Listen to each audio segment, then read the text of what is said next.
Olá, meus irmãos e irmãs de Ideal Espírita, vocês amigos e amigas que nos acompanham aqui na página Estação da Luz Espírita, muitíssimo obrigado mesmo pela sua companhia.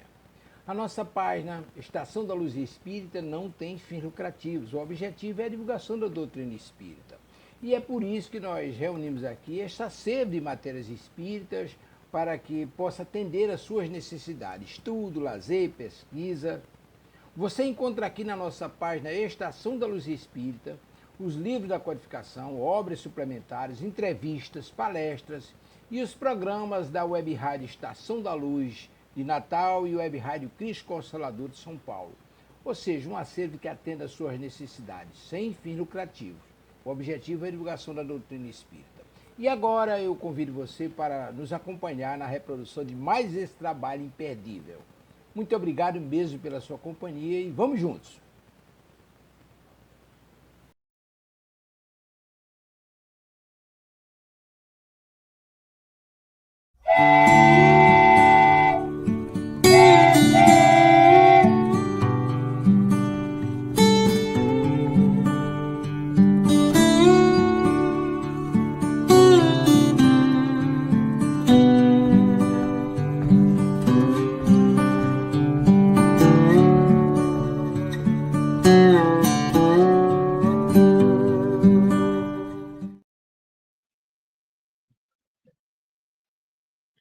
Muito boa noite, sejam todos bem-vindos e bem-vindas a esse nosso encontro das sextas-feiras.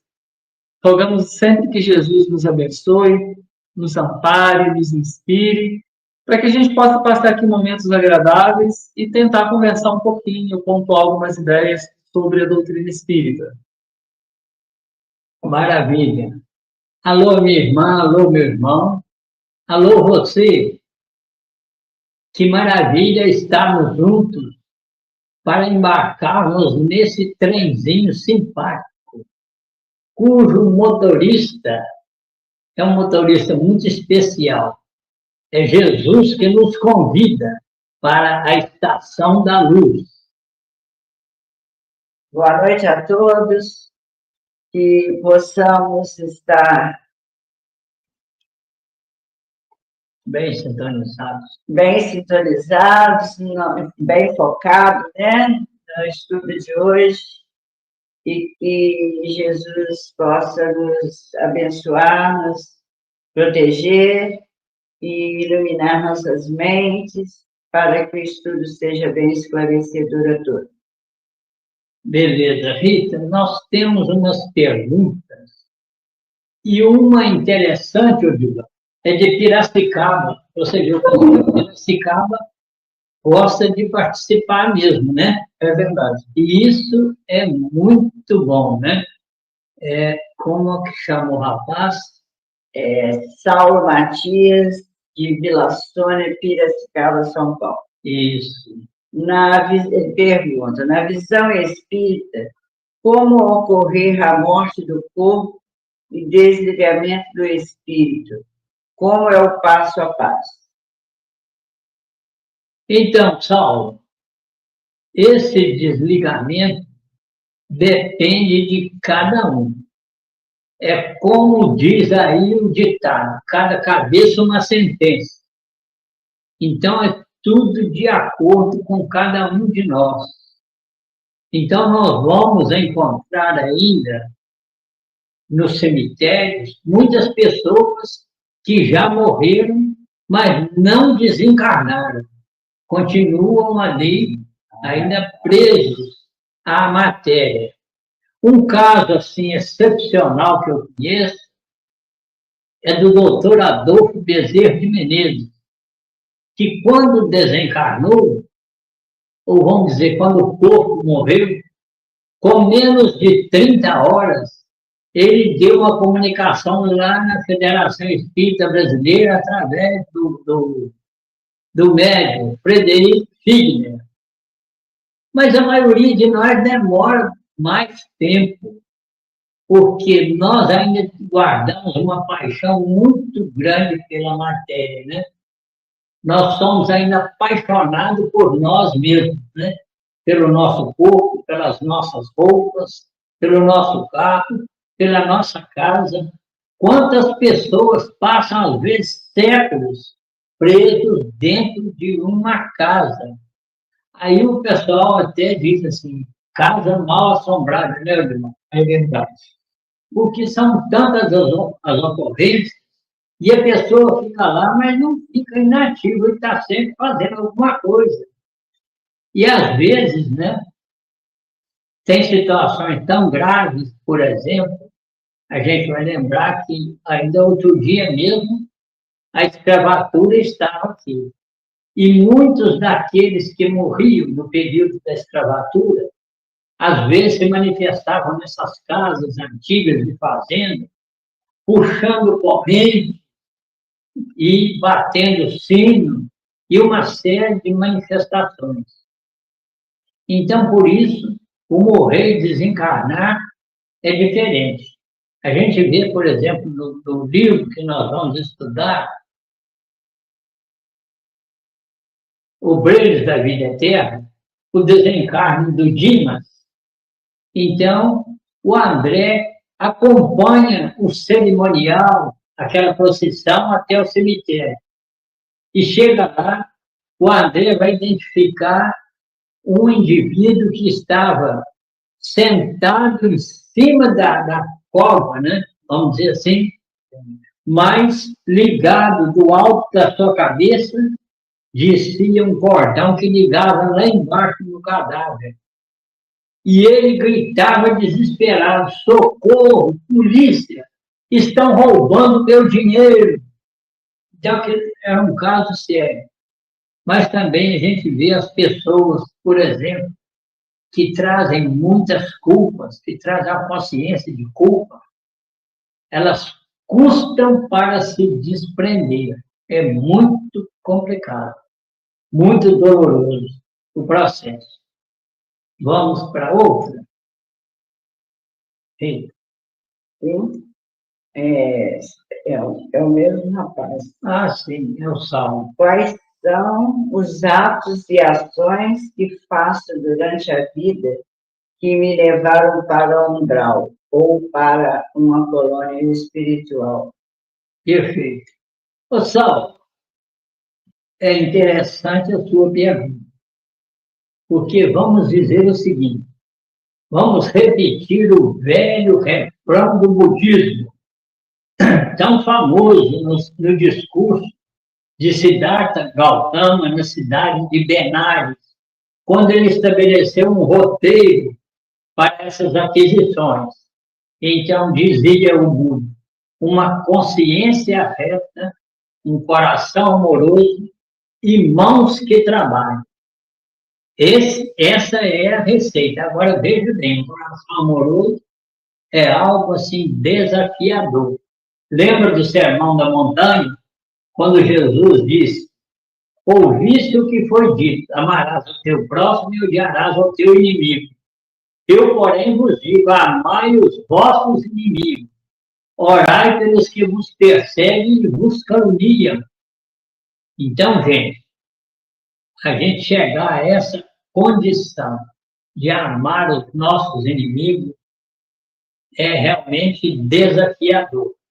Mas nas leis divinas não tem jeitinho, não. Não tem jeitinho brasileiro, não. Ou é ou não é.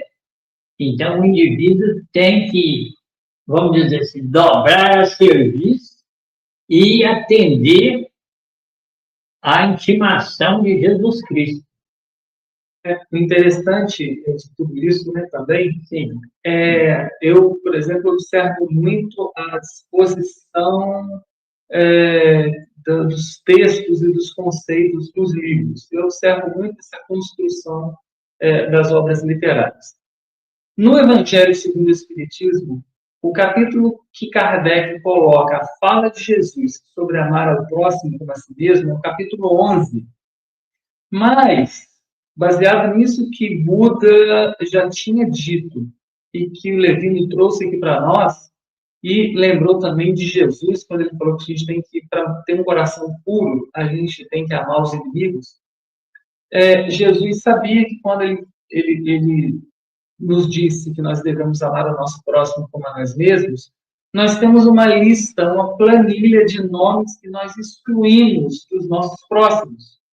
A gente fala assim, Levinho, Rita, são próximos. É fulano de tal, não, esse não é próximo, não. Esse, tira da lista. Beltrano, não, esse também não é próximo, tira da lista. Aí coloca lá, Elielson. Elielson pode ficar na lista. Aí tem um outro, não, esse outro tira da lista. E assim nós temos a lista dos nossos próximos e uma lista dos nossos desafetos, que a gente carinhosamente chama de inimigo. Mas no capítulo seguinte do Evangelho, no capítulo 12, perfeito, Kardec coloca o que Jesus falou, amarás os nossos inimigos. Não tem saída. Exatamente. Então, não, isso para nós vai ser um empecilho muito grande, né? Muito forte. Porque nós vamos ter que vencer essa luta. Você veja no livro que nós estávamos estudando, Os Mensageiros, o Otávio, médico, o Otávio vai lá para trabalhar junto com André Luiz. Mas veja bem, a sua prova, voltar ao lar terrestre e atender tanto a esposa quanto o irmão que o havia envenenado e que havia casado com a sua esposa. Veja bem que desafio, gente. Então é terrível. Não é fácil, não. É brigar conosco mesmo, né? Todo o tempo. Vamos para outra pergunta, né? O que é e quais as diferenças entre morrer, falecer e desencarnar? É Altiva, Paranhos, Jardim Blumenau, Santa Catarina. Quando faço preces para o meu pai que já desencarnou? Mas se ele reencarnou, como ficam as preces? As preces continuam válidas da mesma maneira, né? Elizabeth Cabral, de Nova Esperança, Parnamirim, Rio Grande do Norte. Perfeito. A prece nunca se perde. Verdade. Depende muito da intensidade do nosso coração quando fazemos a prece.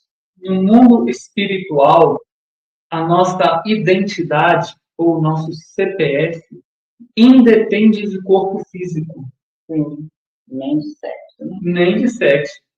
Então, quando nós endereçamos uma boa vibração, um bom pensamento a alguém, esteja este alguém aonde estiver, ou ainda esteja esse alguém em que condição estiver, a prece chega. Se este alguém, né, o destinatário das nossas preces, não estiver em condições de receber, né, essas vibrações ficam lá guardadinhas, no momento oportuno, chega, é entregue. Cai na conta dele, né? Cai na conta dele. Agora, a moça aqui perguntou qual é a diferença, né? De morrer e desencarnar. Falecer. Morrer, falecer, desencarnar. Então, falecer e morrer são sinônimos. E, agora, desencarnar é um processo que demanda um certo tempo até a pessoa se desligar célula a célula do corpo físico. Porque o perispírito está radicado no corpo inteiro, nas nossas células. E me parece que ele está radicado no citoplasma celular. Até desligar célula a célula é demorado. Podemos ver a próxima? O Moço Rico é a reencarnação de Milanês, autor espiritual do livro Francisco de Assis e João Nunes Maia. É a Elizabeth Cabral. Sim.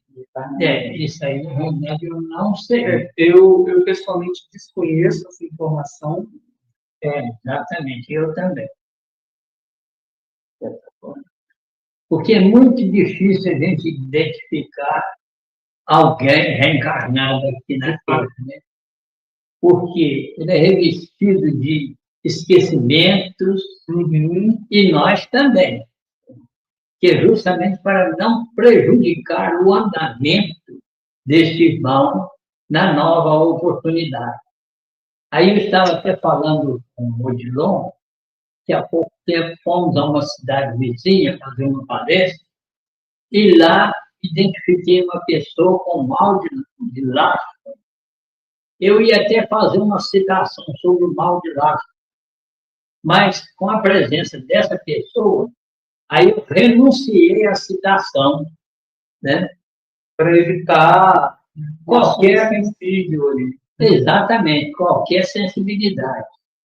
A gente sabe que essas pessoas que experimentam a síndrome de Lázaro são aqueles carrascos da Idade Média que amarravam, principalmente os velhos, amarravam de mãos para trás e amarravam a corda e suspendiam. E estando lá no alto, eles soltavam e davam aquele tranco na corda de uma vez. A pessoa quebrava os dois braços, morria de hemorragia. Então, hoje, elas renascem nessa condição e eu posso afirmar com toda segurança, não tem doutor que dá jeito nisso. Não adianta, né? Porque isso é uma tímida kármica. Ou não, eu acho que as perguntas eram foram muito poucas. Mas nós queremos, assim, provocar as pessoas que participam conosco. Apresente a sua pergunta, dê a sua opinião. Não tem problema de ser uma pergunta simples, não. Aliás, os bons perfumes vêm em embalagens simples e pequenas, né? Então, aí nós vamos, hoje,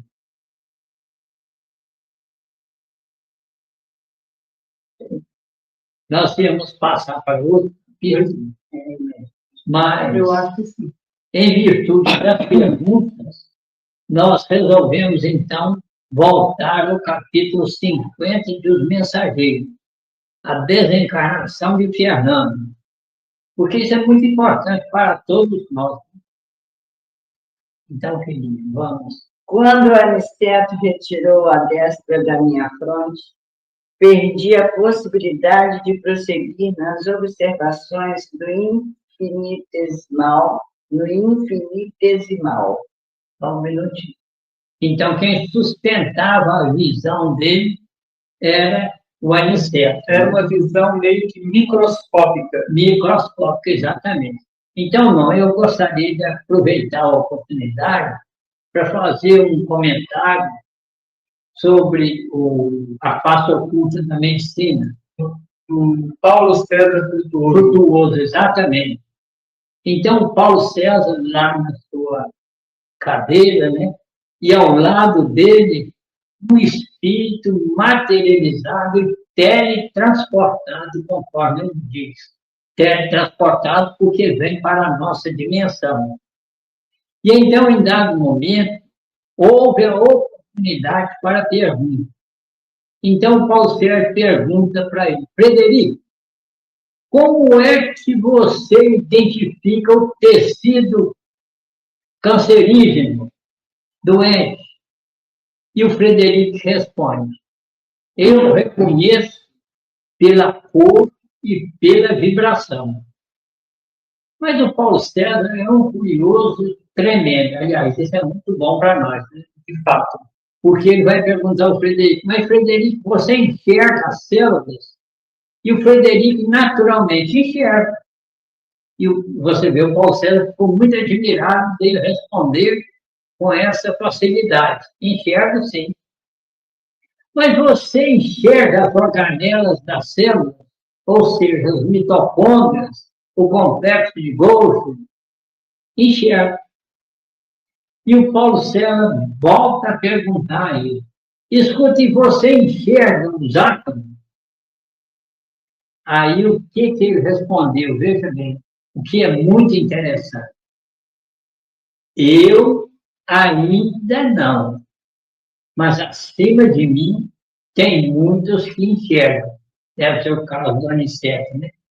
Como que você acha que Jesus curou o cego Bartimeu? Não foi com uma varinha de condar, uma varinha mágica. Mas Jesus alterou a estrutura atômica do olho do Bartimeu, uma das estruturas mais complexas que existe aqui no nosso planeta.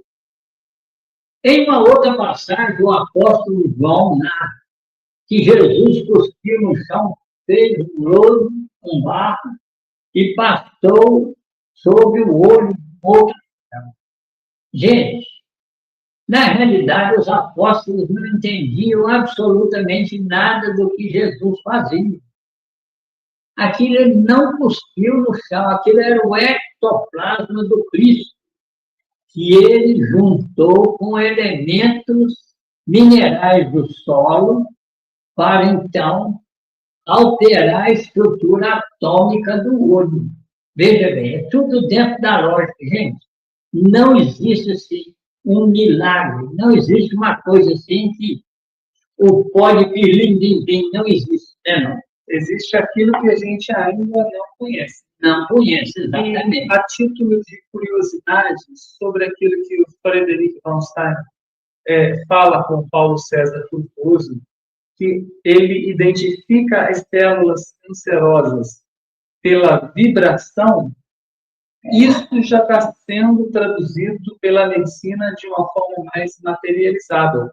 Existe um exame chamado PET scan, que é um escaneamento do corpo físico com um posítrons, que é um elétron positivo, é uma antimatéria. E você escaneia o corpo do paciente, todos os pontos que aparecerem em tonalidades mais claras são pontos onde existem células cancerosas. Então, esse exame ele detecta a vibração da célula. Perfeitamente. E não, mas a medicina pode se preparar, porque nós vamos ter um boom na medicina aí muito em breve, né? Principalmente nessas cirurgias realizadas por espíritos materializados. Agora, já existe o seguinte, uma situação do sujeito lá nos Estados Unidos ser operado por um robô comandado por um médico através da internet, e esse médico está lá no Japão, né? Eu vi essa situação dos Estados Unidos e do Canadá. De toda maneira, é algo assim impressionante, né? E o que a gente quer dizer para esses jovens, para as pessoas que nos ouvem, meus amigos, esse caso de uma consciência reta, um coração amoroso, irmãos que trabalham, não é uma ficção. Isto depende da boa vontade. E isso está à nossa disposição. Quando nós decidirmos, sim, a trilhar outro caminho, aí sim, nós teremos acesso a essas verdadeiras maravilhas. Então, você vai ver, não, daqui a uns tempos, o indivíduo, por exemplo, com as suas coronárias estenosadas, que é aquela calcificação e gordura, né, que se pregam nas paredes das veias, você vai ver muito em breve o médico vai estar utilizando um bisturi de ectoplasma.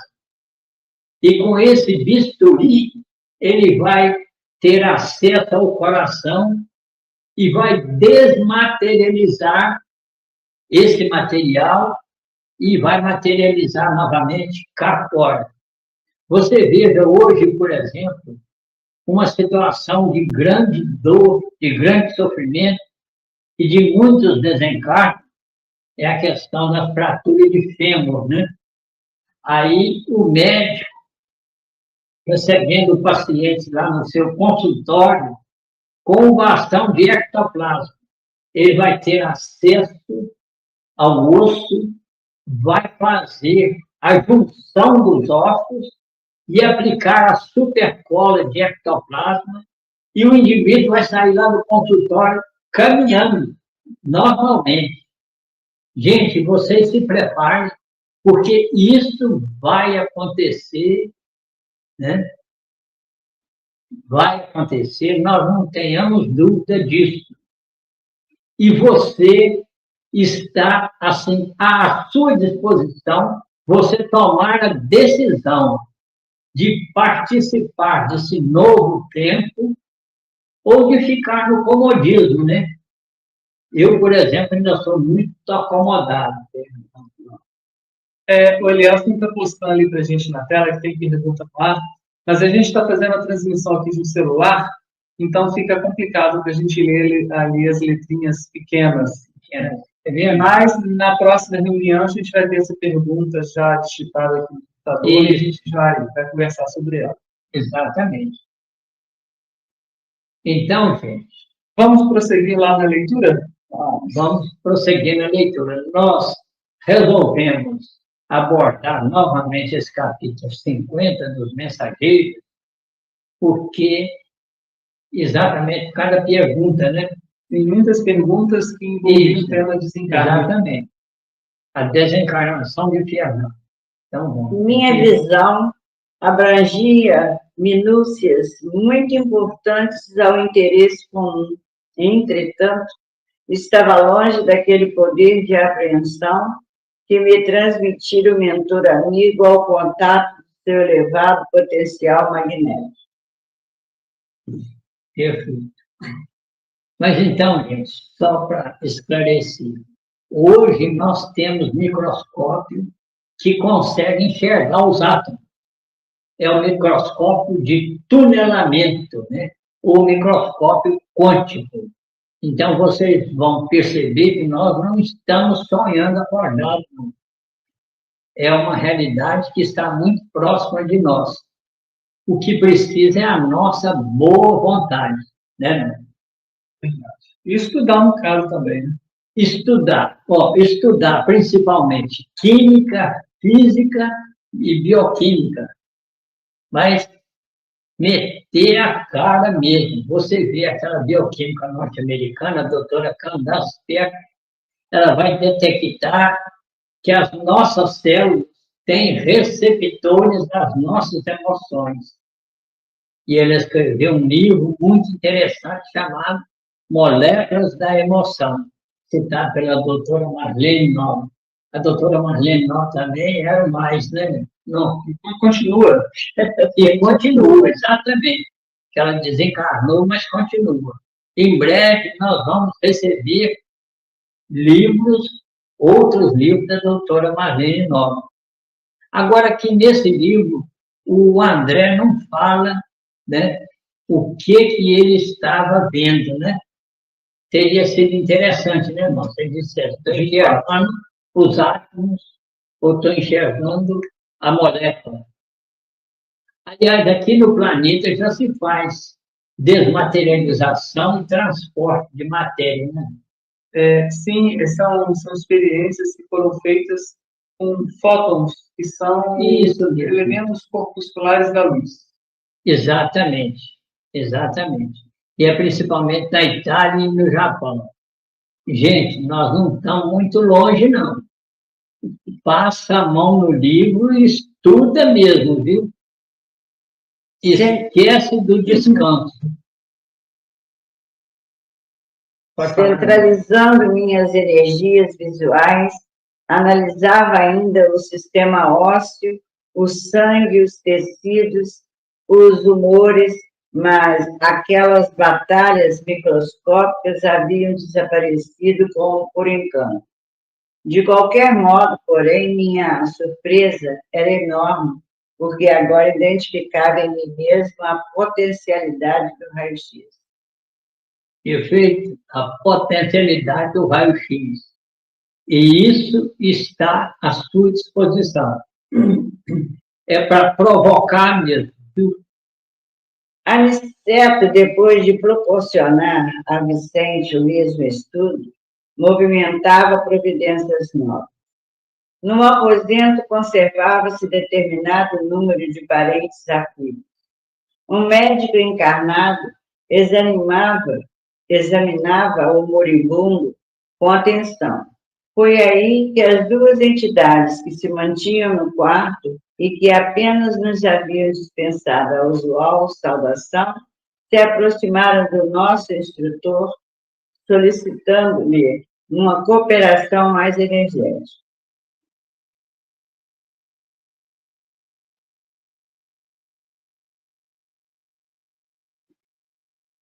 Quer ficar com o mouse? Por favor, nobre amigo, disse a irmã, que havia sido genitora do moribundo, ajude-nos a retirar meu pobre filho do corpo esgotado. Desce ele um pouquinho. Tá?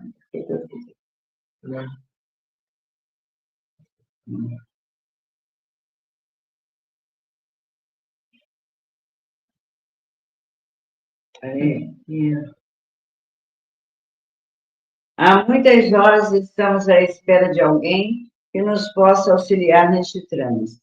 Tenho procurado confortá-lo, mas em vão, acentuou a nobre senhora em tom lastimoso. Ele continua num estado de incompreensão dolorosa e terrível. Está absolutamente preso às sensações de sofrimento físico, como esteve ligado no curso da existência às satisfações do corpo.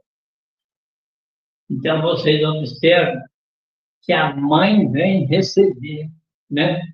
Vem receber o filho. Mas ele não tinha se desligado.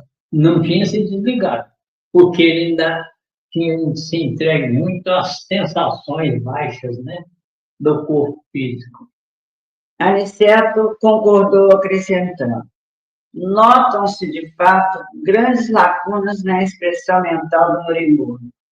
Vê-se que atravessou a vida humana obedecendo mais ao instinto que à razão. Observam-se-lhe no mundo celular gestos complexos de indisciplina. Poderemos, contudo, ajudá-lo a desvencilhar-se dos laços mais fortes no que se refere ao círculo carnal. Será um caridoso obséquio, redarguiu a genitora aflita. A irmã está incumbida de encaminhá-lo?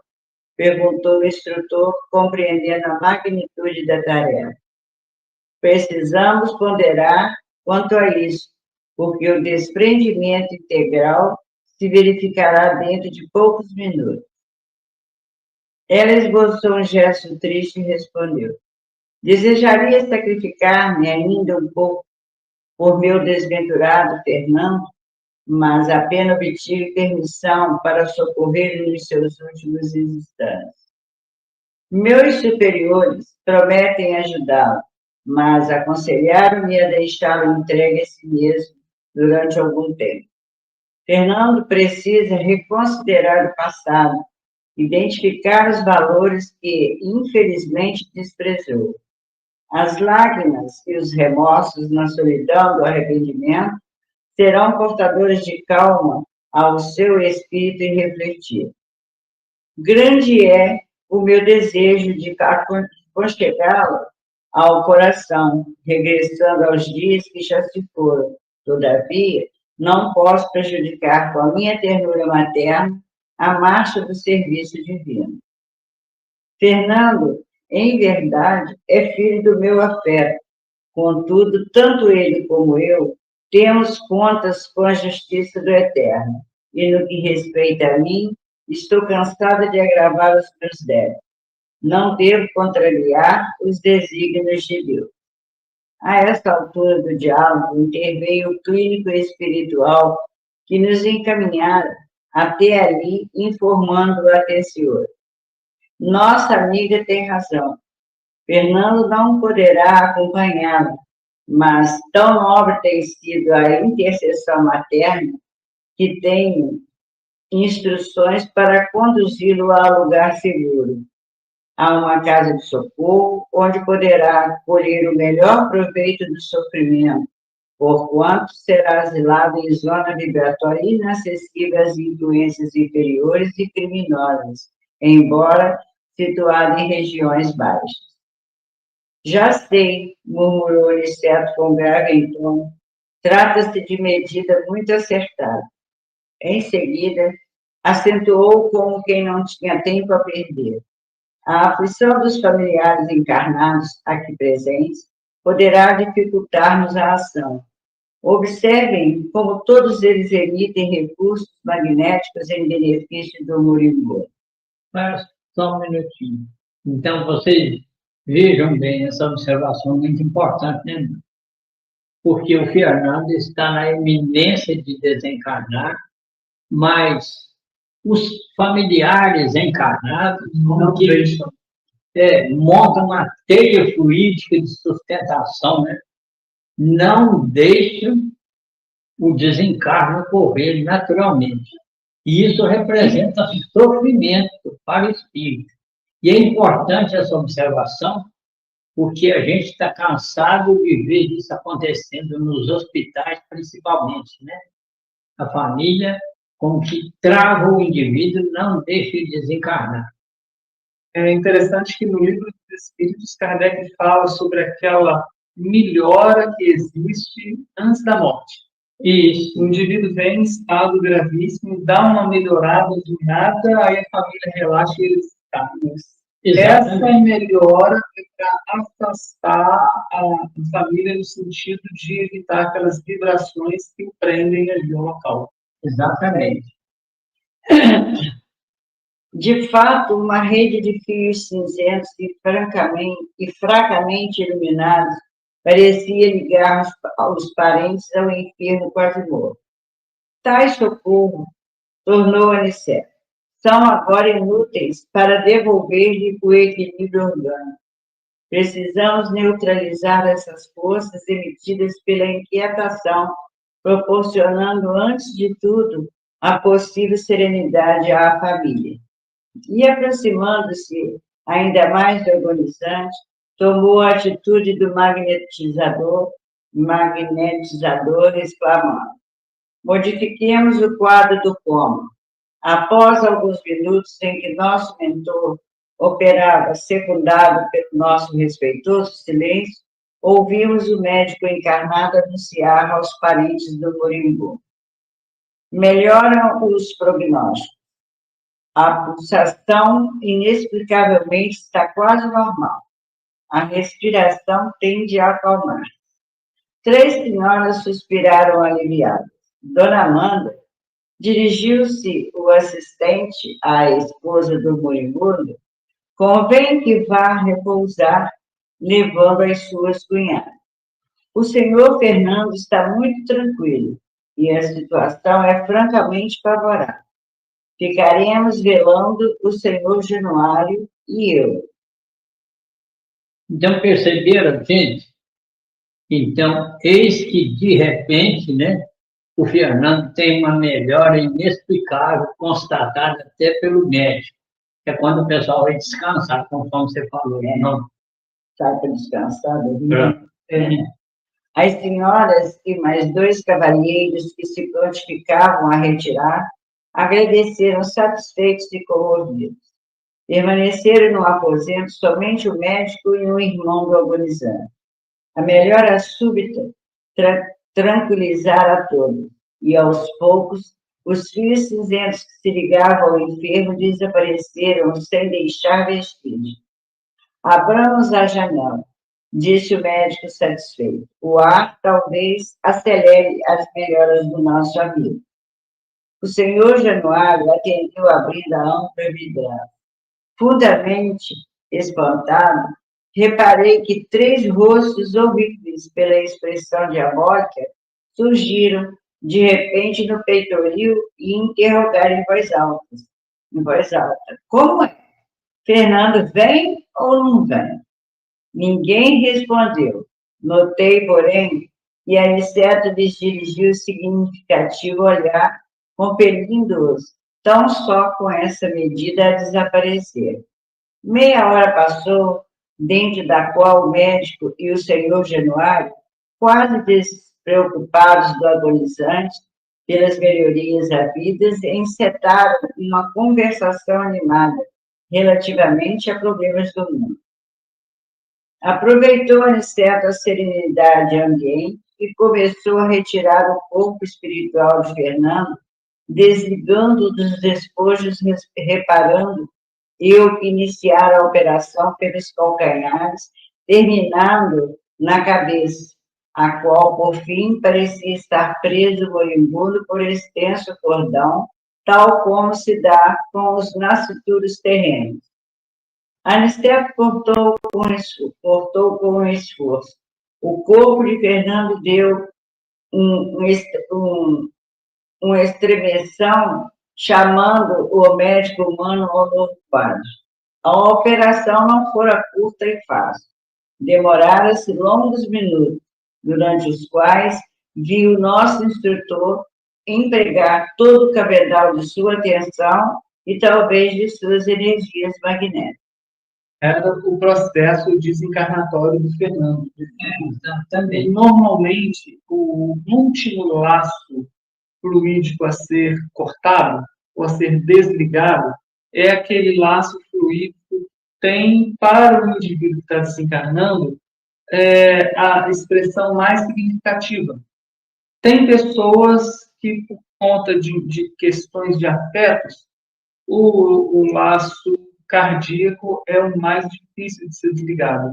Outros, o laço coronário, que fica na altura do cérebro, que era o caso dele.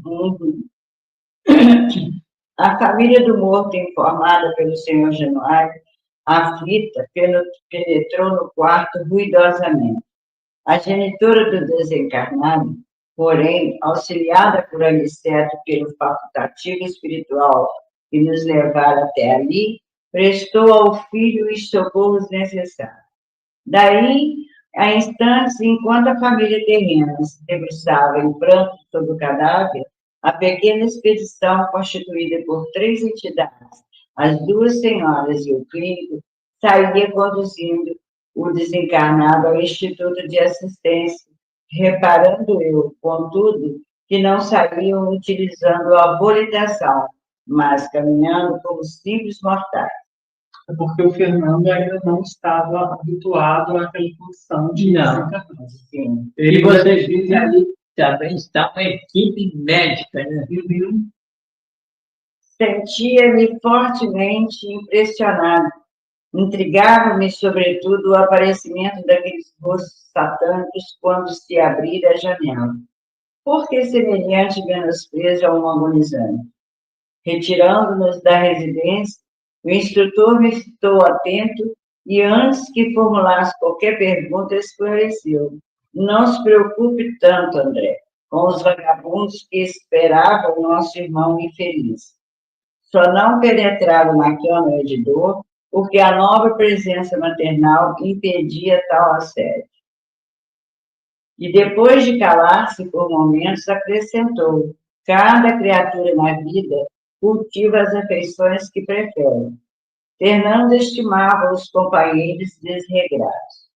Não é, pois, estranhável que tenham vindo esperá-lo na estação de volta à existência real. Paulo de Tarso, no capítulo 12 da Epístola aos Hebreus, afirma que o homem está cercado de uma grande nuvem de testemunhas. Ora, esta informação foi endereçada ao espírito humano há quase 20 séculos. Cada um, pois, tem o séquito invisível a que se devota na terra. Mais tarde, quando a coletividade aprender a grandeza das lições evangélicas, todo homem terá cuidado na escolha de suas testemunhas. Essa observação é muito importante, né? Muito importante. Então, gente, nós chegamos assim no final do capítulo 50, que era da desencarnação do Fernando. Então, eu acredito que todos devem ter aproveitado lições preciosas. Por quê? Nós estamos aqui, todos nós temos pais, temos mãe, tem os companheiros, irmãos consanguíneos, tem a esposa, tem o filho, e pode ser que alguns deles venham a desencarnar antes de nós. Então, veja bem, o André, nesse aspecto, ele nos chama a atenção de como nós deveríamos comportar em tais situações, né? Vale a pena pontuar algumas questões, Sim, porque às vezes as pessoas falam assim, você como espírita não pode chorar o desencarne de alguém. Pode sim. Isso não está em momento algum da codificação. Pode sim. Afinal de contas, pensa bem, se a pessoa que está partindo para o mundo espiritual é o nosso afeto, e a gente não vai sentir falta, algo errado. Há algo errado ali. A gente vai sentir falta sim. A saudade é um pedaço daquele que partiu que fica em nós. Mas o que acontece? A melancolia natural deixada pelo ente querido que desencarnou é diferente de rebeldia. A gente fala assim, por que justo o meu, a minha partiu? Por que não partiu o outro? É que por uma questão lógica, o outro do outro sou eu, ou são os meus. O desencarne, do ponto de vista da filosofia, né, o desencarne ou a morte do corpo físico é a única certeza que nós temos nessa vida. E o significativo é que nós não temos a ideia de quando será.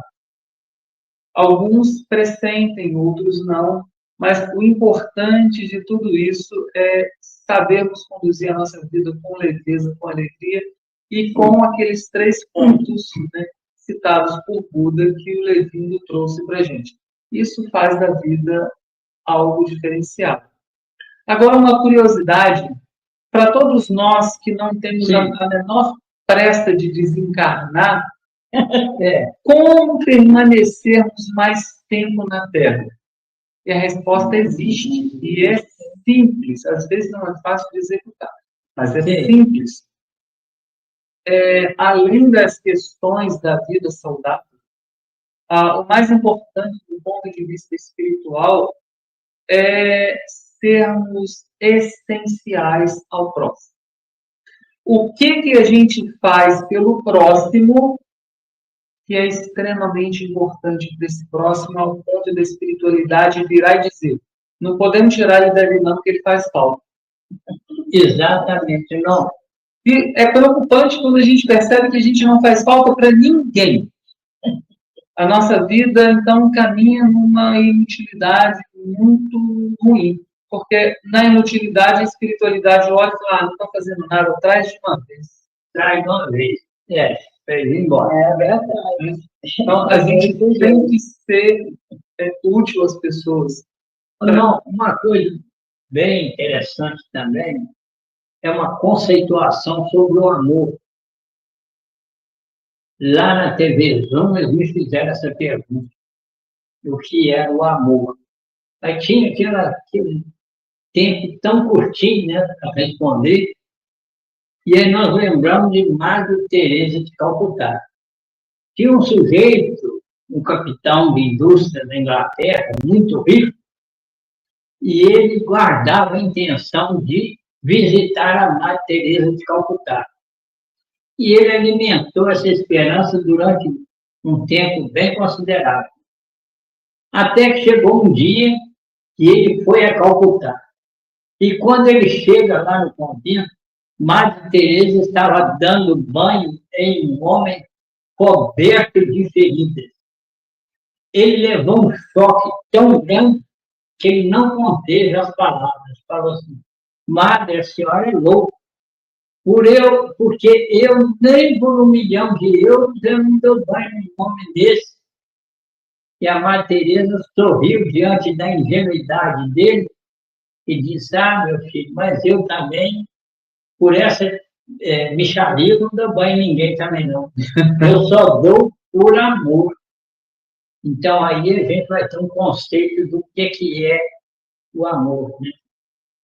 Então, amigos, o comentário do Odilon foi muito preciso E nós vamos ver no outro livro, Obreiro da Vida Eterna, nós vamos ver outras situações também muito interessantes. Mas é bom frisar novamente que todo esse mundo microscópico está à nossa disposição. Para isso, estudo, muito estudo. Química, física, bioquímica e ter um coração amoroso. Então, essas são situações que mais nos aproximam de Jesus. Guardem isso com vocês. É o melhor caminho para que possamos encontrar o Cristo de Deus. Nós estamos com o nosso relógio. Faltam 15 minutos. Faltam 15, eu pensei que era mais, que era menos. Mas a gente pode começar a ler o capítulo 51, né? Sim. Depois de outras atividades espirituais numerosas, findou a semana de serviço a que Aniceto nos admitira em sua companhia. Seguíramos o nobre instrutor através de tarefas variadas e complexas. Sediados no templo acolhedor de Isabel, atenderemos a considerável número de doentes, bem como a irmãos outros perturbados, abatidos, transviados e moribundos. Nosso orientador tinha para todos os casos maravilhosos recursos de improvisação, sempre atencioso e otimista. Aqueles poucos dias de trabalho novo, encheram meu cérebro de raciocínios novos e o coração de sentimentos que até então desconhecia. Ao contato das revelações de Aniceto nos domínios da eletricidade e do magnetismo, reformara todos os meus antigos conhecimentos de medicina. A estender-se mental no equilíbrio orgânico, as forças radioativas, o campo das bactérias, a visão mais ampla da matéria organizada, compeliam-me a nova conceituação científica na arte de curar os corpos enfermos. Então, meus irmãos, o que seria muito interessante é se nós tivéssemos a possibilidade de interrogar o André Luiz, né?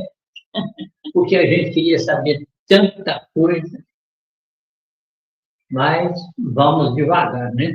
O nosso amigo lá de Muriaé, Aristides Torres, está mandando um alô ali.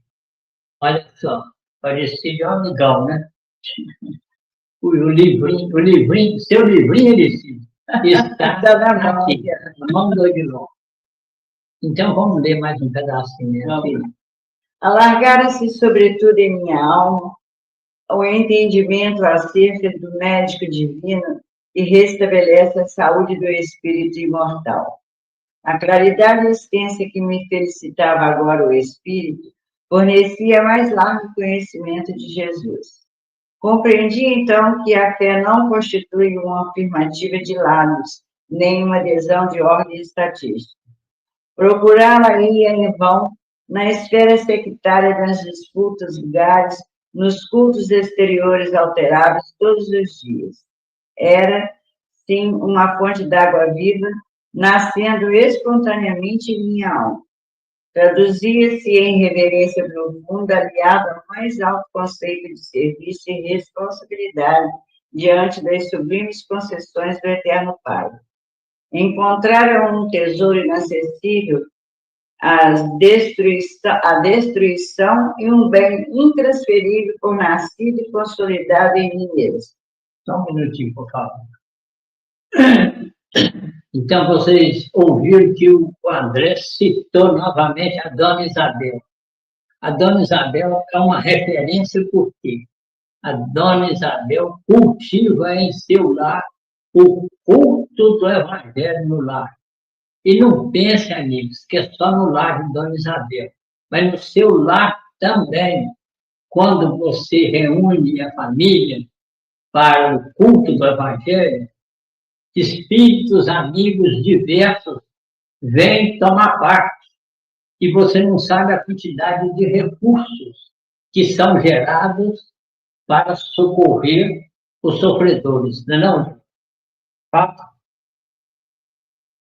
Quando o instrutor nos convidou a regressar, sentia-me positivamente outro. Guardava a impressão de haver encontrado as notícias diretas do Senhor Jesus na descoberta do meu próprio mundo interior. Como poderia pagar ao prestimoso aniceto semelhante capitalização de bens imortais? Havia terminado o serviço de orações na última reunião semanal da residência de Isidoro e Isabel. Os trabalhos sempre ativos haviam representado esferas de observações e experiências sempre novas. Grande número de amigos de Aniceto acercaram-se do instrutor, ansiosos por partilharem a luz da conversação de despedida. O devotado orientador oferecia a todos a sua palavra de bom ânimo, otimismo, alegria e confiança no Senhor, como um príncipe de legenda cuja boca fosse fonte inesgotável de ouro espiritual. Vicente e eu tínhamos os olhos úmidos, desejosos de externar verbalmente nosso reconhecimento pelas bênçãos recolhidas, mas, ao nos aproximarmos, o abnegado orientador sorriu e antecipou: agradeço a Jesus pelo muito que nos tem dado. E, tomando a Bíblia como interessado em fixar o assunto geral no amor às coisas santificadas, leu em voz alta no capítulo 2 dos Provérbios de Salomão: Filho meu, se aceitares as minhas palavras e guardares contigo os meus mandamentos, para fazeres atento à sabedoria o teu ouvido e para inclinares o teu coração ao entendimento, e se clamares por entendimento e por inteligência, alçares a tua voz, se como para a prata buscares e como a tesouros ocultos a procurares, então entenderás o temor do Senhor e acharás o conhecimento de Deus. Deixou em seguida o livro sagrado sobre a mesa e sentenciou: lembremo-nos do Senhor em nossas despedidas. Ratifiquemos, irmãos nossos compromissos de trabalho e testemunho. Em tão pequeno trecho dos provérbios, encontramos muitos verbos que interessam os espíritos cristãos.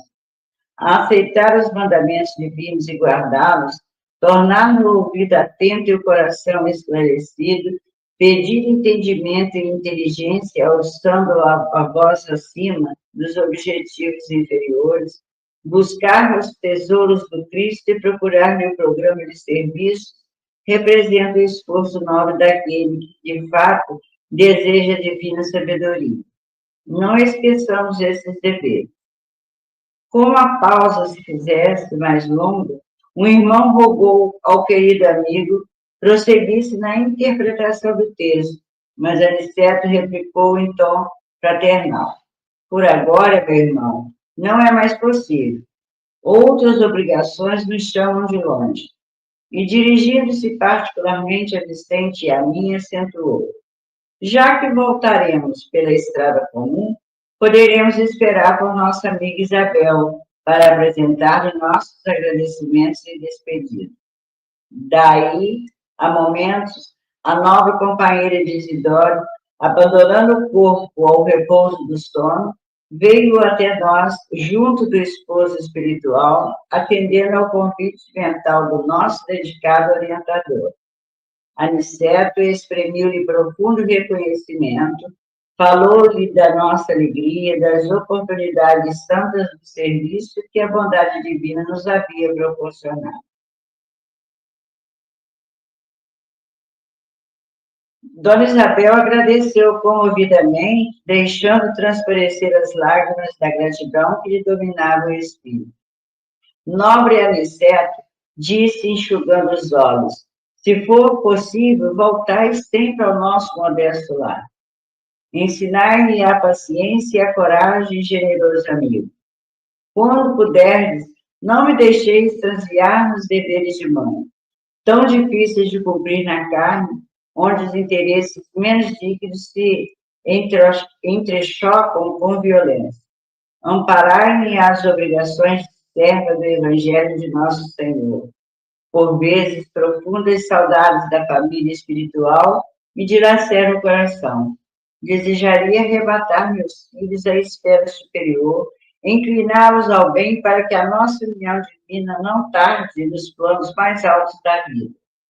E essas saudades de nosso lar me pungem a alma, ameaçando por vezes minha tarefa de humilde na terra.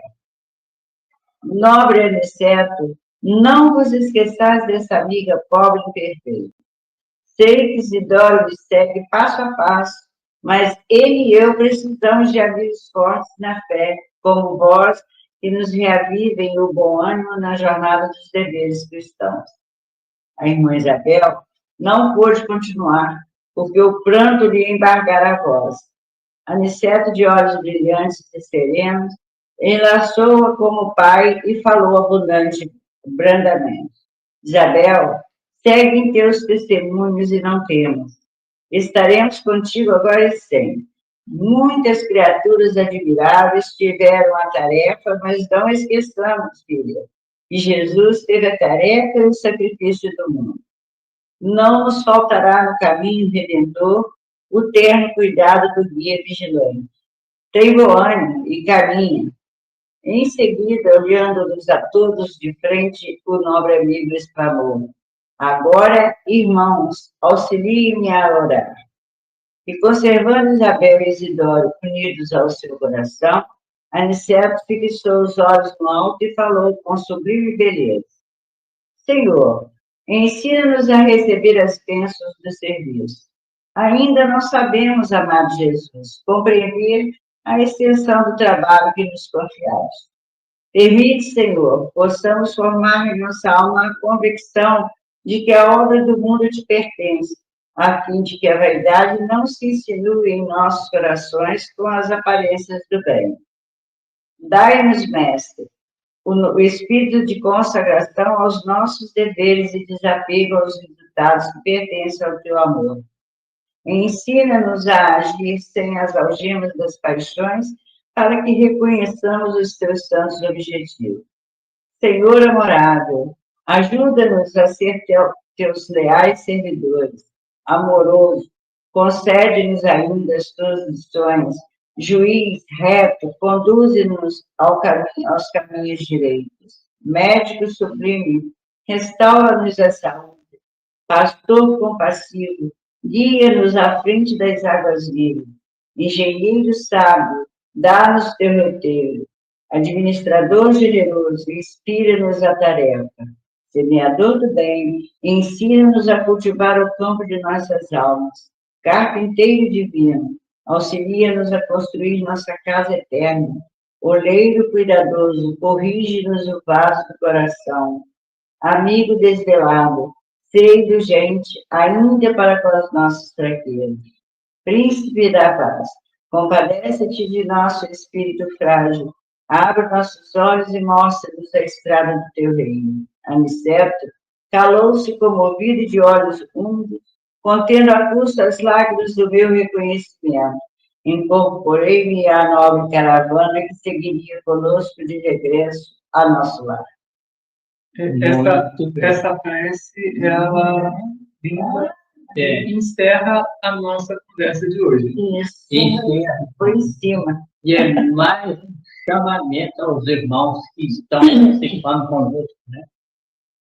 Que possamos todos nós tomarmos a decisão de nos alistarmos nos exércitos do Cristo, em favor do bem, em favor da paz, em favor do amor.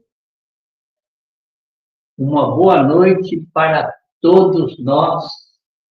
Fiquem com Deus e não desprezem as nossas observações.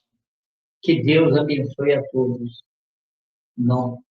Boa noite, fiquem com Deus e até sexta-feira que vem.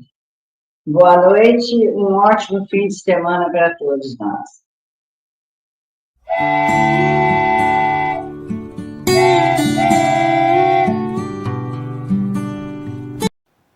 Chegamos ao final da nossa atividade. Muitíssimo obrigado mesmo pela sua companhia e espero você no próximo evento.